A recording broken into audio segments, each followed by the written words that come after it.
What would you do if someone cut down plants you spent 10 years growing? Terrence Holt found out the hard way. The answer wasn't words. It was concrete, block by block. That morning sounded different. Not because of birds or cars, but because of silence on Terrence's property. He was used to his tall hedges blocking out neighborhood noise.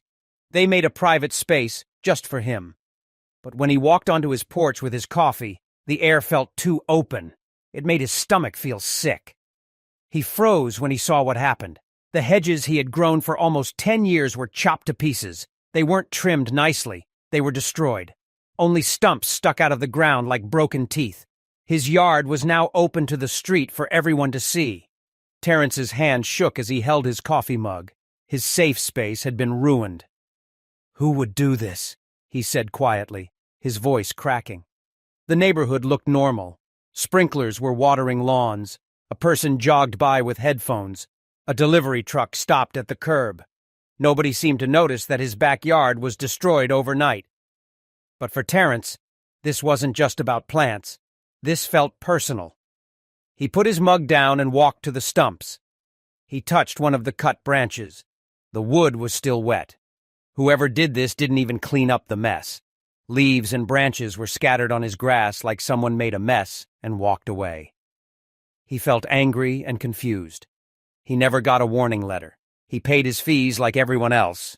He kept his yard clean and never parked on the street. He never caused trouble or broke rules. So why did someone target him? A voice called from the sidewalk. "Terrence, you see what happened?" It was his neighbor, Raymond Briggs, a retired firefighter who lived across the street. The older man put his hand over his eyes to block the sun and shook his head slowly. "They got to you too, huh?" Terrence stood up straight. "What do you mean? You know who did this?"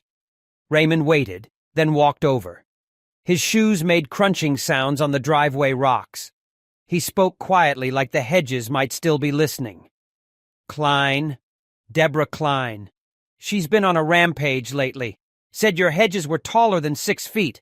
Said she warned you." Terrence's mouth dropped open. "Warned me? I never got any letter." Raymond shrugged. "That's how she works. She doesn't always bother with paperwork. She thinks she's the boss around here." Terrence made fists with his hands. Deborah Klein, the HOA board member with the clipboard, the one who walked around the neighborhood like a sheriff in an old western town. He'd seen her pointing at mailboxes, taking photos of trash cans and telling people about lawn height. But cutting down someone's property without warning? That wasn't following rules. That was trespassing. The sick feeling in his stomach got worse. He felt exposed standing in his yard. The street was wide open to his back patio. This wasn't just about plants. Someone had crossed his line. Raymond sighed and leaned on his walking stick. "I hate to say it, Terrence, but if you fight back, she'll make your life harder. She's already threatened to fine people for wind chimes. Can you believe that? Wind chimes!" Terrence shook his head, trying to stay calm. Years working as an electrician taught him patience and how to handle problems. But this wasn't work. This was his home. "I'm not letting this go," he said finally. Raymond nodded sympathetically. "Just be careful how you handle it. She knows the rule book better than anyone." Terrence turned back to look at the destroyed hedges. His mind was already working.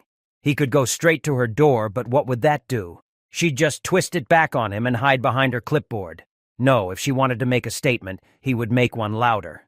The sun got higher, shining light on the wreckage of his hedges. The yard looked stripped and bare. But Terrence's determination got stronger. If Deborah Klein thought she could cut him down without consequences, she was about to learn that he wasn't a man who backed down easily. But before he could make his move, he needed to talk to her directly. That first conversation would set the tone for everything that came next. Terrence didn't wait long before deciding he needed answers. By late morning, after walking around his kitchen and staring at his destroyed hedges through the window, he put down his half-eaten toast and marched toward the HOA office. It wasn't some fancy building downtown.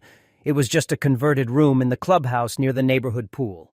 but that's where Deborah Klein liked to sit with her clipboard, acting like she ran City Hall. The walk gave him too much time to chew. Hink! Every step on the pavement made his anger grow heavier. The Hedges had taken him almost 10 years to grow.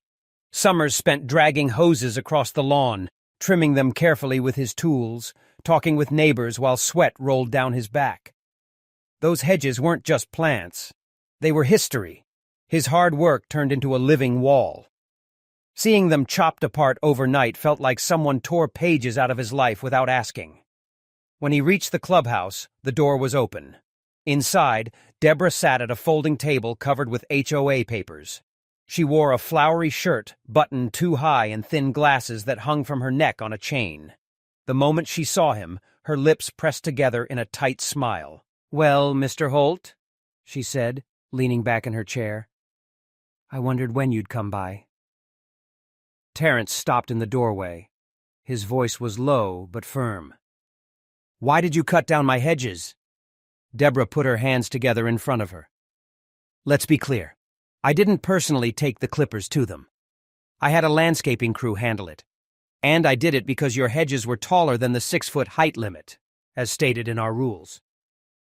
I never got a letter, not a warning. Nothing." Her tone got sharper. Her words sounded practiced. "We don't need to send multiple reminders when a rule breaking is obvious.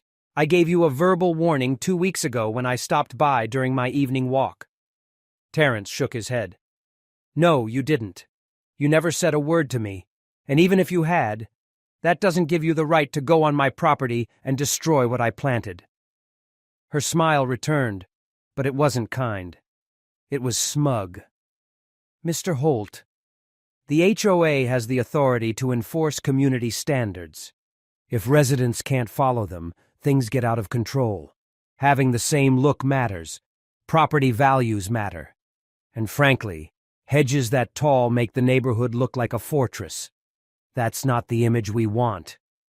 Terrence's voice got louder. "That was my yard, my property.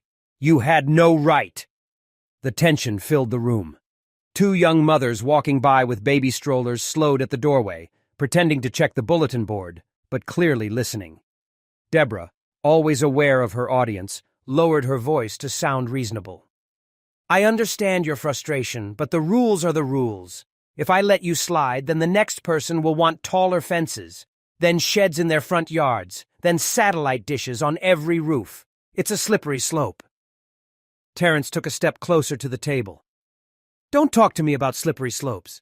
Talk to me about respect. You went onto my property without permission. You took something from me. That isn't enforcement. That's being a bully." For a moment, the room went quiet. Even Deborah seemed caught off guard by how sharp his tone was. Then, pulling herself together, she shuffled some papers like she was dismissing him. "If you have a complaint," she said, "you're welcome to file it formally, but the hedges are gone, and that's final. Good day, Mr. Holt." Terrence stood there with his jaw tight, but he knew he wasn't going to get anything more out of her. Not today. On his walk back home, neighbors looked his way with curiosity. A man raking leaves stopped what he was doing. A woman cutting roses gave him a sympathetic look. Word was already spreading. By the time he reached his driveway, he spotted Raymond again, leaning on his walking stick by the mailbox. "You talked to her?" Raymond asked. "Yeah," Terrence said bitterly. "She doesn't see a problem. Claims it's about rules. But you know what I think? It's about control." Raymond let out a long breath. "That's Klein for you.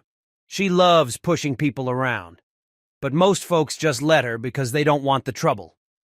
Terrence looked over the bare line of stumps in his yard. He could still see pieces of branches scattered like bones across the grass. Deborah had called it enforcement.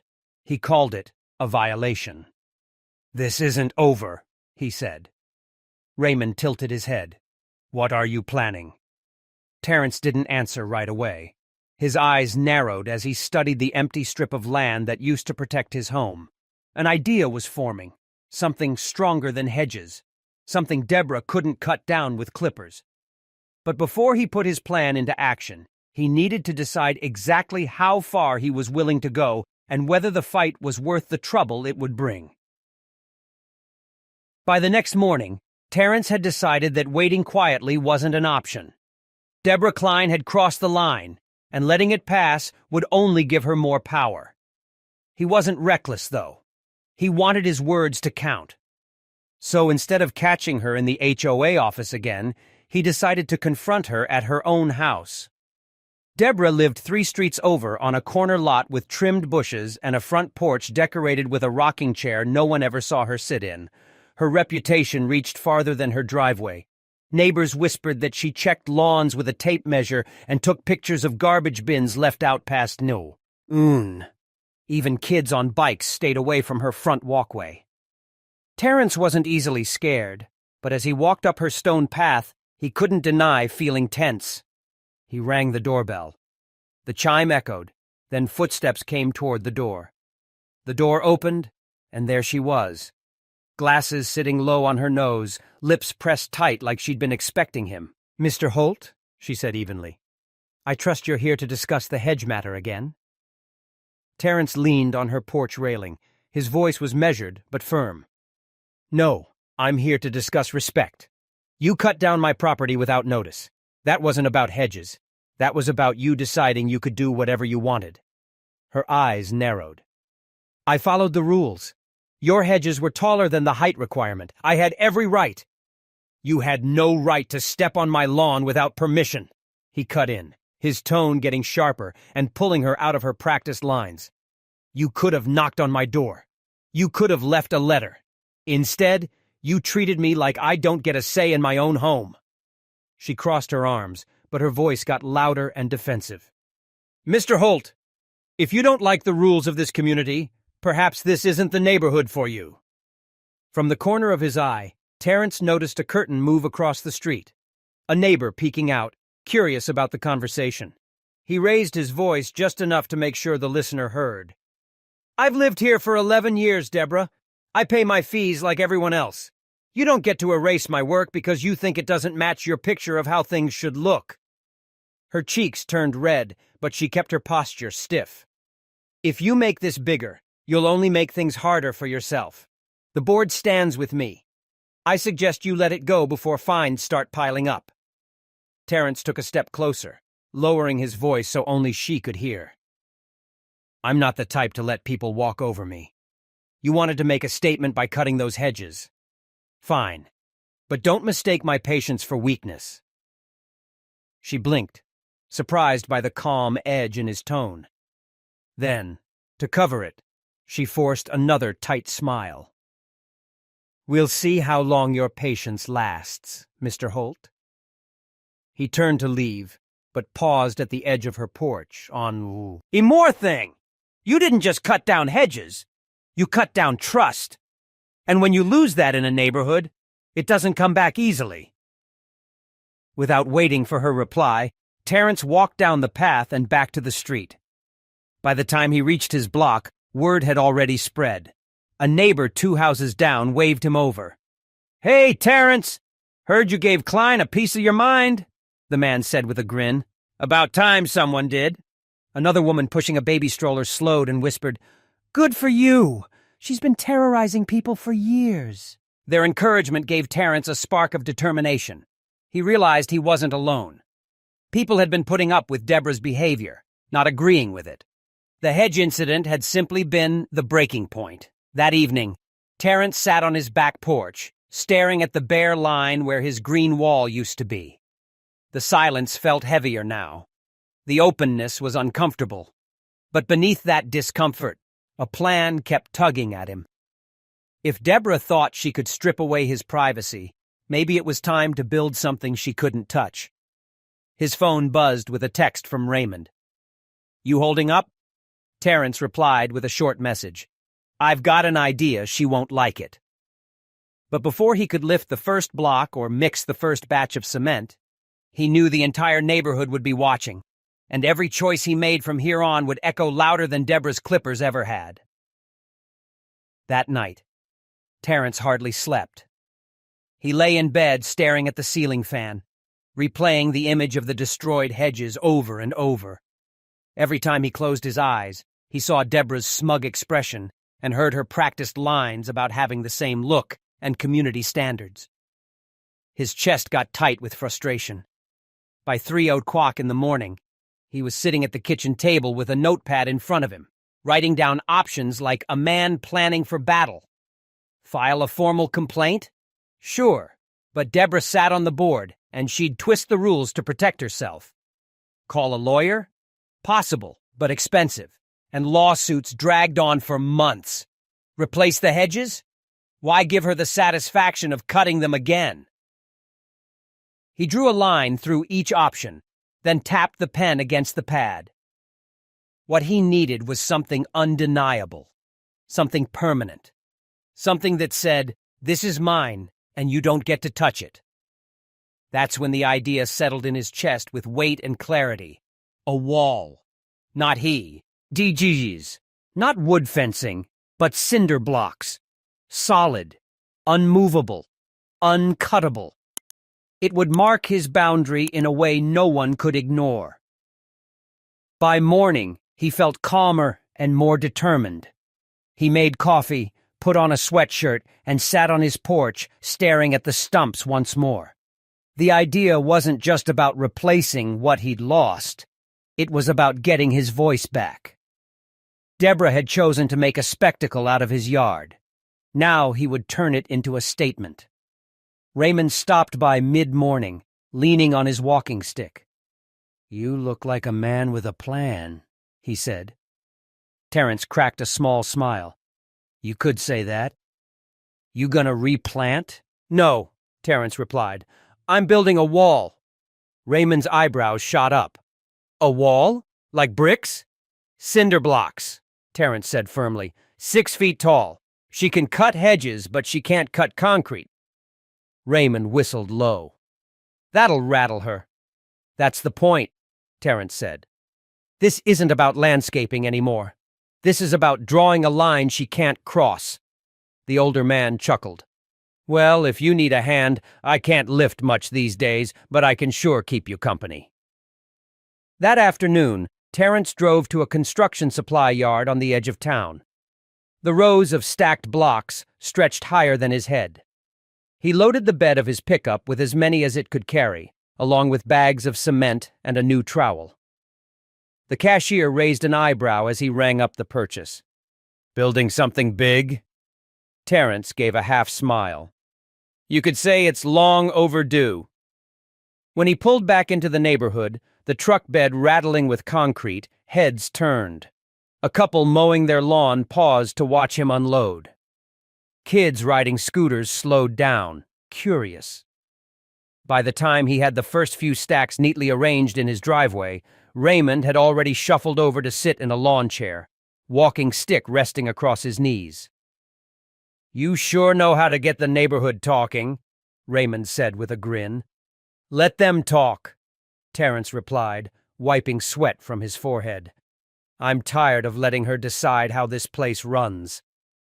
As evening set in, he stood in his yard staring at the materials. He could almost see the wall in his mind, straight, solid, stretching the length of his property line. It wouldn't be quick work, but each block laid would be a step toward getting control back. He pulled out his phone and took a photo of the stacked blocks, sending it to his sister with a caption, "Time to build something that lasts." Her reply came fast. "Proud of you. Don't let her push you around." The next morning, as he mixed the first batch of cement, Deborah's car rolled past slowly. She didn't stop, but she stared. Her lips were tight, eyes narrowing at the sight of him kneeling with a trowel in hand. Terrence caught her gaze, held it for a beat, then went right back to work without saying a word. It was a silent declaration, but one loud enough for the entire street to hear. But the wall was only the beginning, because as Terrence worked, the neighborhood began to divide, and every block he laid seemed to pull people into taking sides. Saturday morning arrived with a clear sky, the kind of day neighbors usually spent trimming lawns or grilling in backyards. But Terrence wasn't trimming grass or setting up a barbecue. He was out front in old work jeans, gloves on his hands, a wheelbarrow full of cement at his side. A string line stretched along the property line where the Hedges had once stood, marking where the first row of blocks would go. He crouched down, shovel scraping as he spread cement on the ground. One block, then another, carefully leveled. Each clink of concrete landing in place felt like a heartbeat, steady and determined. By the time the sun was high, people had begun to notice. Mrs. Chen from next door paused her gardening to watch. "Morning, Terrence," she called. "Morning," he said, straightening his back. She tilted her head, curiosity plain in her voice. "That's a lot of blocks." "It's going to be a wall," Terrence replied, wiping his forehead. Her eyebrows rose. "A real one?" "Real as it gets," he said. She hesitated, as if debating whether to approve or criticize, then finally just smiled politely. "Well, I hope it brings you some peace." Not long after, Raymond showed up with 2 folding chairs and a cooler of iced tea. "You've got quite the audience already," he chuckled, nodding toward the street where 2 teens slowed their bikes to watch. Terrence smirked. Better than cable. By noon, a small crowd of curious glances and hushed conversations swirled around the project. Every neighbor walking their dog or pushing a stroller slowed their pace. Some smiled in quiet support. Others frowned like the wall was already casting a shadow across the whole street. The first row went smoothly. The second row tested his patience. Keeping everything level wasn't easy, and his arms burned from hauling heavy blocks. But he pushed through, sweat dripping into his eyes. Each block felt like more than just material. It was defiance set in stone. Around 3 in the afternoon, he heard the unmistakable sound of heels clicking against pavement. He didn't even need to look up. He knew it was Deborah Klein. She stopped at the curb, hands clasped behind her back, eyes fixed on the growing structure. "Mr. Holt," she called. Terrence didn't look up. He spread another layer of cement and placed another block. "Mr. Holt," she repeated, sharper this time. Finally, he met her gaze. "Something you need, Deborah?" She glanced at the wall, then back at him. "Do you really think this fortress is appropriate for our community?" Terrence leaned on his trowel. "I think it's more appropriate than someone cutting down another person's property without permission." Her jaw tightened. "You're creating an eyesore. This isn't in harmony with the neighborhood's look." Terrence chuckled under his breath. "Funny. You didn't care about harmony when you had my hedges chopped apart." Her cheeks flushed. "The board will not tolerate hostile actions. If you continue this—" "Hostile?" Terrence interrupted, his voice calm but steady. "Building a wall on my own property is hostile, but cutting down my plants wasn't? You really should. Listen to yourself!" A couple of neighbors nearby, pretending to water their lawns, glanced toward the conversation. Deborah noticed them watching and immediately dropped her voice, softening her tone. "Terrence, I'm asking you as a neighbor. Stop this before it gets out of hand." He met her eyes without flinching. "You had your say when you cut my hedges. This is my say, and I'm not stopping." For the first time, Deborah didn't fire back immediately. She stood there, lips pressed thin, then finally spun on her heel and walked briskly down the street. Raymond laughed from his chair. "That woman's going to lose her mind watching this wall go up." Terrence wiped his hands on his jeans.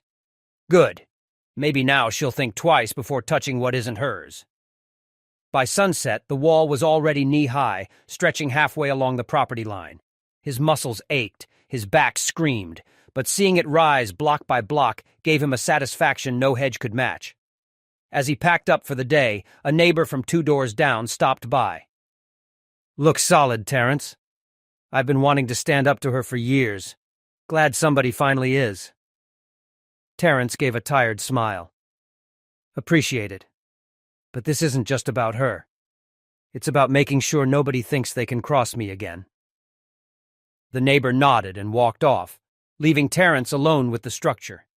He stood there for a long while, hands on his hips, watching the wall catch the last light of the evening. It wasn't finished yet, but already it felt like a boundary no one could ignore. But as the wall grew taller, so did the tension. And soon, Deborah would find a new way to strike back, one that threatened to make the conflict bigger than just blocks and cement. By the second weekend, Terence's wall had grown tall enough to make passing drivers slow down. The concrete stood in clean lines, row after row, and the message was clear. This wasn't a project. This was a statement.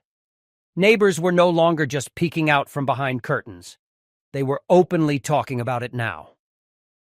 On Saturday morning, when Terence was mixing cement in his wheelbarrow, two women stopped while walking their dogs.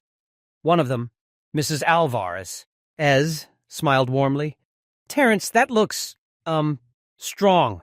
Good for you, honestly. She's been out of control for years." He met her eyes without flinching. "You had your say when you cut my hedges. This is my say, and I'm not stopping." For the first time, Deborah didn't fire back immediately.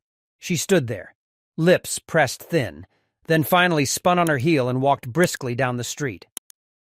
Raymond laughed from his chair. "That woman's going to lose her mind watching this wall go up." Terence wiped his hands on his jeans. "Good. Maybe now she'll think twice before touching what isn't hers." By sunset, the wall was already knee-high, stretching halfway along the property line. His muscles ached, his back screamed, but seeing it rise block by block gave him a satisfaction no hedge could match. As he packed up for the day, a neighbor from 2 doors down stopped by. "Looks solid, Terence. I've been wanting to stand up to her for years. Glad somebody finally is." Terence gave a tired smile. "Appreciate it. But this isn't just about her. It's about making sure nobody thinks they can cross me again." The neighbor nodded and walked off, leaving Terence alone with the structure. He stood there for a long while, hands on his hips, watching the wall catch the last light of the evening. It wasn't finished yet, but already it felt like a boundary no one could ignore.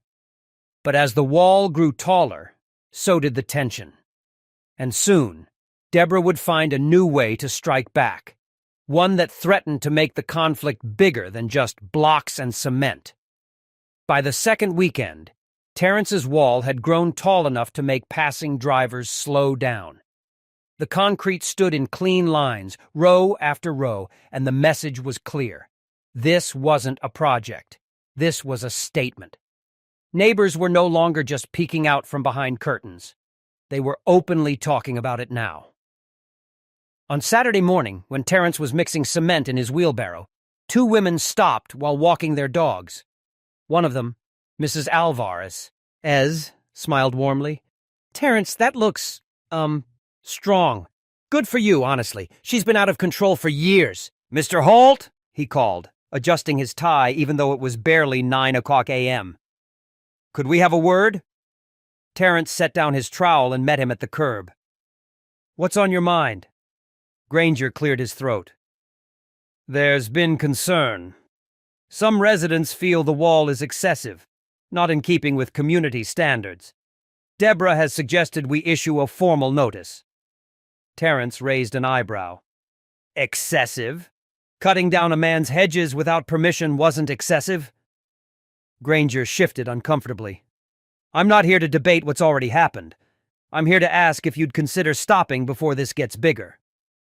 Terence folded his arms. "Tell me something, Mr. Granger. Do you think it's excessive?" The man hesitated, eyes darting. "Personally, I think it's your property. But Deborah doesn't own this yard," Terence cut in. "I do, and I'm not stopping." For a moment, silence hung between them. Then Granger gave a resigned nod. "I'll tell her you're not budging." Terence turned back to his work, placing another block with deliberate care. The conversation only made his resolve stronger. Later that afternoon, more neighbors approached, this time openly voicing their feelings. "I support you, Terrence," said a man named Andre from down the block. "She fined me last year for leaving my trash can out for 3 hours. Enough is enough." Another neighbor, Mrs. Rowe, shook her head. "I don't know. The wall feels hostile. It changes the whole look of our street." Terrence wiped sweat from his brow and looked her in the eye. "Hostile was waking up to find my hedges gone. This wall is peace of mind." She didn't argue further, just sighed and walked away. By sunset, the wall stretched taller, and the air in the neighborhood felt heavier. Deborah hadn't appeared that day, but her presence lingered in every whisper, every glance. Terrence stood with Raymond at the curb, looking at what they had accomplished so far. "She's not going to let this go," Raymond muttered. Terrence nodded slowly. "Good. Neither am I." But Deborah wasn't finished. She had her own weapons, and soon she would come back swinging, pushing the fight to an entirely new level. By Monday morning, the neighborhood had shifted from casual curiosity to open tension. Terrence noticed it right away when he stepped onto his porch. 2 neighbors across the street whispered while pointing at the wall, and a third drove by slower than usual, shaking his head. It wasn't just gossip anymore. It was division you could feel in the air. And then came the letter. Folded neatly into his mailbox was an envelope stamped with the HOA logo. Inside, on crisp white paper, was an official notice of violation. The words jumped off the page. "Structure not in compliance with HOA design standards. Immediate action required to cease construction or face escalating fines." Terrence read it twice, his jaw tightening. He knew immediately whose hand was behind it. Deborah Klein. He carried the letter inside, slapped it on the kitchen counter, and stared at it while the coffee maker bubbled behind him. The rules were vague on purpose. They talked about uniform appearance and approved structures, but never specified materials or limits. It was exactly the kind of loophole Deborah thrived on.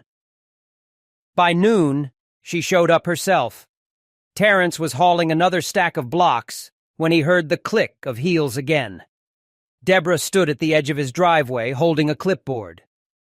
"Mr. Holt," she said sharply, "I trust you received the notice." Terrence set down the block slowly, straightening to face her. "I did. You're wasting paper." Her lips thinned. "This wall is not approved. The HOA board voted this morning. You're in violation." Terrence let out a short laugh. "You mean you voted? Don't pretend the whole board was behind this." Her cheeks flushed. "Me?" Mr. Granger was present, so was Mrs. Rowe. "And how many of them actually agreed with you?" Terrence asked. "Or did they just sit quiet while you steamrolled the meeting?" Deborah's voice sharpened. "You're creating a hostile environment. Several neighbors have expressed discomfort. That wall sends the wrong message." Terrence took a step closer, his tone steady but unshakable. "The only hostile act here was you cutting down what I planted. This wall is me telling you I won't be walked over again." Her face reddened, and for the first time her composure cracked. "If you don't stop, we'll fine you daily. And if that doesn't work, we'll pursue legal action." Raymond, who had been sitting in his usual chair by the curb, barked out a laugh. "Legal action over a wall? Lady, you trespassed on his property and destroyed his plants. If anyone's getting sued, it won't be him." Deborah shot him a glare, but Raymond didn't flinch. He sipped his tea slowly, enjoying the spectacle. Terrence folded his arms. "You can write all the notices you want. You can bang your clipboard until it breaks in half, but this wall isn't coming down. And if you push me, I'll take this beyond the HOA. You really want a courtroom dragging your name through the mud?" For a moment, she just stood there, lips pressed so tight they turned white. Finally, she spun on her heel and stormed off, her heels clacking faster than usual against the pavement. That night, Deborah made her next move. Flyers appeared in mailboxes, anonymous, though everyone knew who printed them. The pages warned about residents creating divisive structures and projects that hurt property values. They never mentioned Terrence by name, but the implication was obvious. By Tuesday, neighbors were buzzing. Some waved to him and said quietly, "Ignore her. You're doing the right thing." Others avoided eye contact altogether. A couple across the street put their house up for sale, whispering about tension in the neighborhood. Terrence tried not to let it rattle him, but the pressure was real. Evie, and his sister, when he told her about the flyers over the phone, paused before speaking. "Be careful, Terrence," she said. "People like her, they don't stop until they've broken you or forced you out." "I'm not leaving," Terrence replied firmly. "I've built my life here. I'm not running because of one woman with a clipboard." She sighed, but he could hear the pride in her voice. "Then stand your ground, but stand smart." The next HOA meeting was packed. Word of the conflict had spread, and residents filled the small clubhouse, some standing against the walls. Deborah sat at the front with her papers stacked high, gavel in hand like she was presiding over a trial. Terrence walked in late, wearing his work jacket, dust still on his boots. All eyes followed him as he took a seat near the front. Deborah cleared her throat. The first item on tonight's agenda, non-compliant structures, specifically the unauthorized cinder block wall on Mr. Holt's property. Murmurs rippled through the room. Terrence raised his hand. "Before you try to spin this, I'd like to speak," he said. She pursed her lips but gestured reluctantly. "You may." Terrence stood. "My hedges were cut down without warning, without permission, without